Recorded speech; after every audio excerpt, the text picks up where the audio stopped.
What's up, everybody? This is Mascola checking in for another big time, huge, monumental episode of the Mascola Money Podcast, where you have come to know some of the most diverse types of categories to power rank, and that doesn't change today. Side note, maybe you can check this one out outside because the weather's really starting to change, and it's much better to be out in the sun than cramped up inside. We had a long winter, so hopefully you like this one. Irony is, this deals with the screen today. So let's get into it here. And let's not wait anymore. Here they are, your power rankings for the week. 5, 4, 3, 2,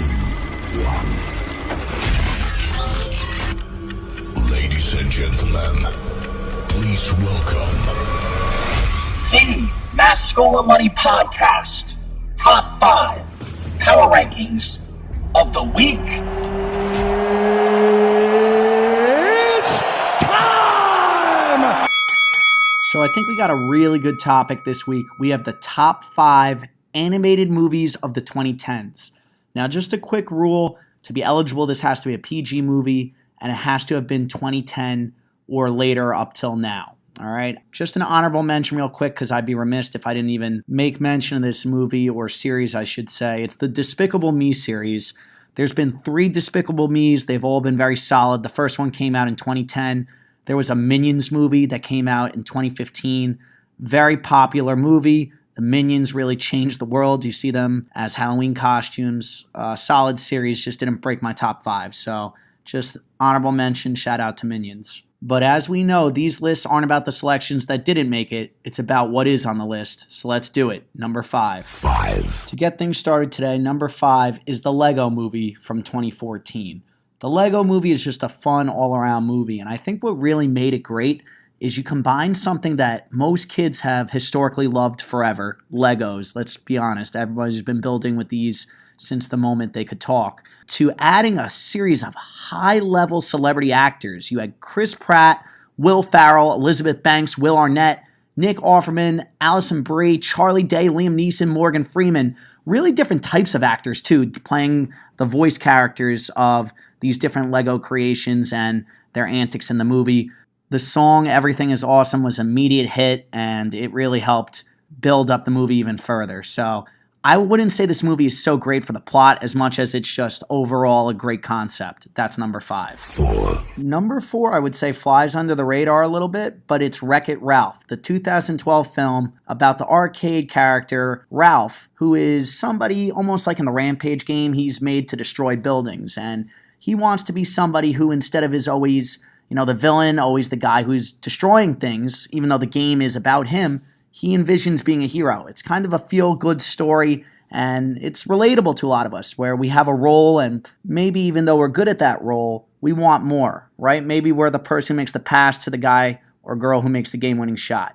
Maybe we're the person in the band who's rocking out in the background, but the person who's the lead singer is getting all the notoriety. Ralph just wants to be appreciated for who he is and what he does, and just because he's a bad guy in the game doesn't mean he's actually a bad guy for what he actually has to do. And it's another classic Disney movie that brings in the humor of bringing other popular video game characters from the arcade into play here to remind us that we all can be appreciated no matter what we do, as long as people see that value in us ultimately, and we can find that value within ourselves as well. 3. Number 3 is where the most recently released movie on the countdown today resides.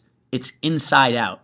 Inside Out scores big from the standpoint of relating to the main character's story, who's a girl named Riley, who's a big hockey fan who loves her home in Minnesota and gets forced to move to San Francisco with her family. The other essential characters, as you might call them, to this movie are Riley's emotions, which are shown as animated characters within her. Those characters range from joy to sadness to fear to disgust and anger. So they kind of come to life here, and they show humor in how they interact with one another. And the problem arises when the orbs of Riley's memory are interfered with by the sadness. And while it seems like a popular thing to dismiss the sadness, we ultimately come to understand that sadness is part of what makes us who we are.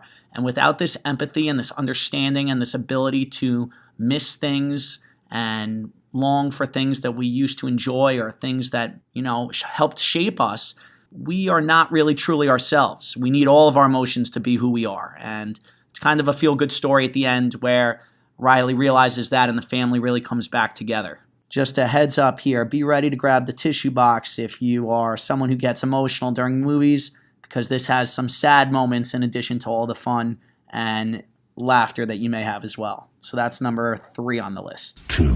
Number 2 seemingly became an American animated classic overnight. It's the 2013 film Frozen. We know Frozen to be somewhat of a simplistic plot line, but it really goes way beyond that to understand why it's so famous and popular. It's all the singing, it's your classic princess characters, it's Olaf, the snowman who thinks he is longing for summer, very much unaware that that would be bad for him because he would melt. But what we have really come to know in the Disney universe is that everybody loves a Disney princess. And what's better than one Disney princess? 2 Disney princesses and the snowman.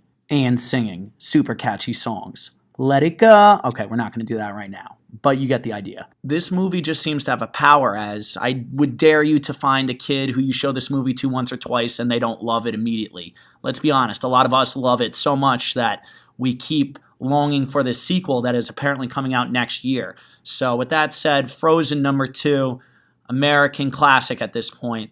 Go see it if you haven't. It's something that is great for the whole family, and whether you want to admit it or not, you'll probably secretly like it. 1. And our number 1 animated movie since 2010 is actually a 2010 movie. It's Toy Story 3. Now you might be thinking, how did a 3rd edition of any movie make the countdown here? Toy Story 3 really hit hard on the feels factor for a lot of people my age, in addition to just being a great overall movie.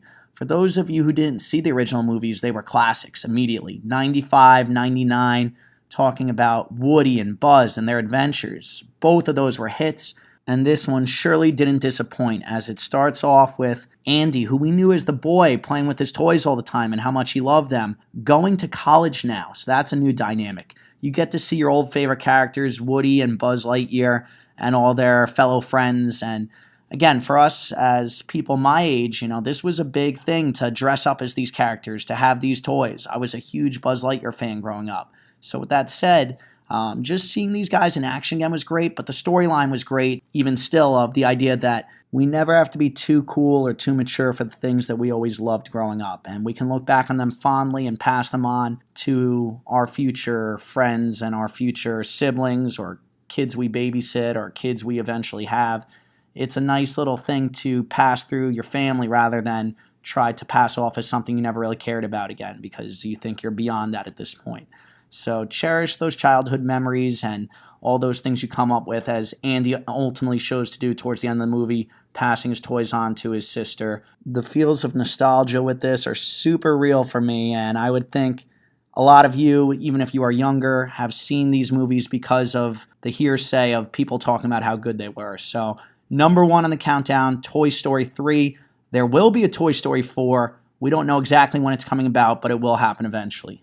And with that, that does it for this list. Another one in the books.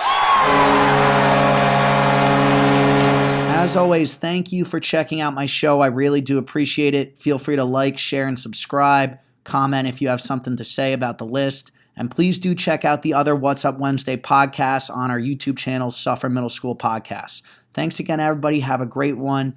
And please do make sure to tune in next week for another exciting Power Rankings episode. Because of Cinco de Mayo, I will sign off with this. Adios, amigos. Buenas noches.